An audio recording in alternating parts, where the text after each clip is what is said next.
हे जीवन जर ही हार्मनी जर जगाला पाहिजे असेल तर आपल्या देशात याचं मॉडेल उभं करायचं म्हणजे ही हार्मनी आपल्या देशात असली पाहिजे. श्रद्धेचा आदर त्यामुळे राम मंदिर झालं पाहिजे, ते होत आहे. हिंदूंची श्रद्धा असताना हिंदूंना वाटतं, परंतु असं केलं म्हणजे हिंदूमध्ये नेता होता येतं म्हणून किंवा अतिरेकी भूतकाळाच्या ओझ्याच्या परिणामामुळे अतिरेकी तिरस्कार, द्वेष, शत्रुता, संशय याच्या पोटी रोज एक नवीन प्रकरण काढणे हे कसं चालेल? हे नाही चालणार. शेवटी आपलं सोल्युशन काय आहे? जगाला आपल्याला दाखवायचं आहे की आपण सगळे एकत्र नांदू शकतो. आपल्या देशात त्याचा छोटासा प्रयोग झाला पाहिजे. तो प्रयोग करताना आहेत आमच्या या सगळ्यांना सामावून घेणाऱ्या अनेक पंथ संप्रदायांच्या विचारधारा आमच्या इथे आहेत. आता काही बाहेरूनही आल्या आहेत ज्यांच्यामध्ये चुकीनी का होईना पण कट्टरपणाची परंपरा आहे.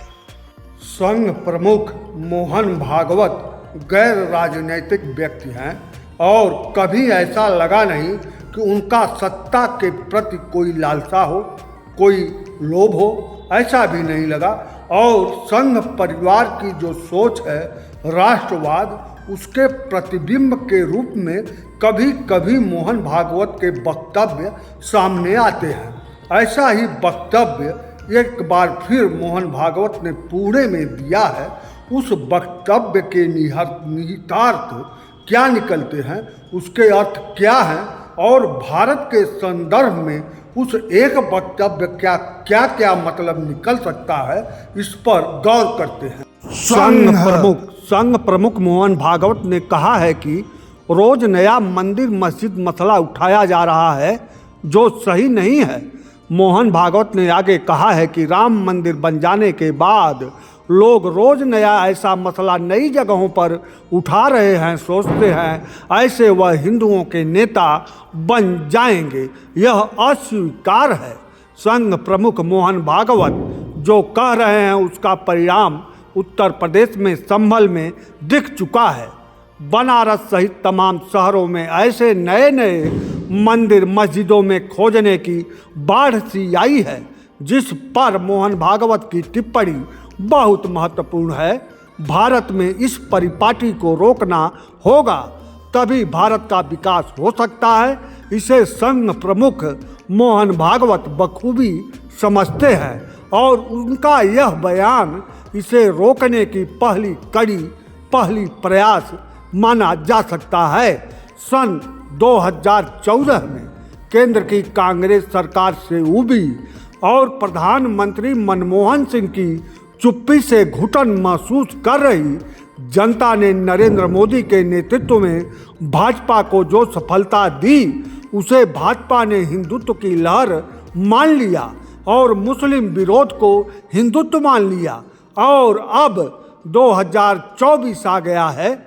इन 10 साल के लंबे अंतराल में, लंबे समय में भाजपा द्वारा फैलाए गए हिंदुत्व ने भगवा गमछे को पहले फैशन बनाया, फिर मजाक बना दिया.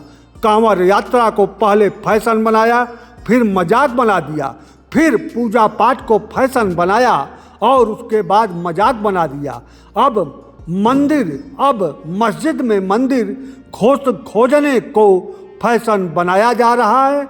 इसका भी मजाक बन जाएगा. संघ परिवार ने लगभग 7 दशक में जो भगवा कलर को स्वाभिमान से जोड़ा था, कांवर यात्रा पूजा पाठ को सांस्कृतिक धार्मिक विरासत से जोड़ा था, उसे भाजपा ने मात्र 1 दशक में मजाक बना दिया.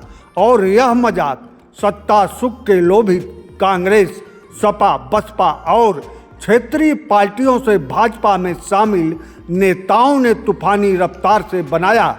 और सत्ता लोभी लोग अब भाजपा के बैनर तले समूह बन गए हैं जो आए दिन नई जगहों पर मस्जिद में मंदिर खोजने का अभियान चला रहे हैं. भगवा गमछे का ऐसा अनादर शुरू हुआ कि आज कोई भी स्वाभिमानी हिंदू भगवा गमछा लेकर बाजार जाने को तैयार नहीं है. इसी तरह कांवड़ यात्रा का ऐसा मजाक बना दिया गया कि कोई भी विशुद्ध धार्मिक हिंदू कांवड़ यात्रा में शामिल नहीं होना चाहता।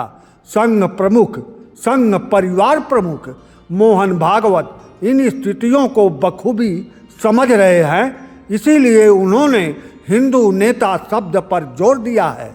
एक प्रकार से मोहन भागवत ने हिंदू जनमानस को हिंदू नेता से सावधान रहने की सलाह दे दी है। संघ परिवार की ऐसी सामाजिक सोच को देखते हुए कभी महात्मा गांधी ने कहा था कि आरएसएस की देशभक्ति पर संदेह नहीं किया जा सकता है। अब अंत में अंतिम बात भी सुनते जाइए। धार्मिक व्यक्ति वह नहीं जो अपने लाभ के लिए गैर धर्म के प्रति नफरत फैलाए। धार्मिक व्यक्ति वह है जो मानव मात्र के कल्याण के लिए, भलाई के लिए अपने धर्म में आस्था रखे।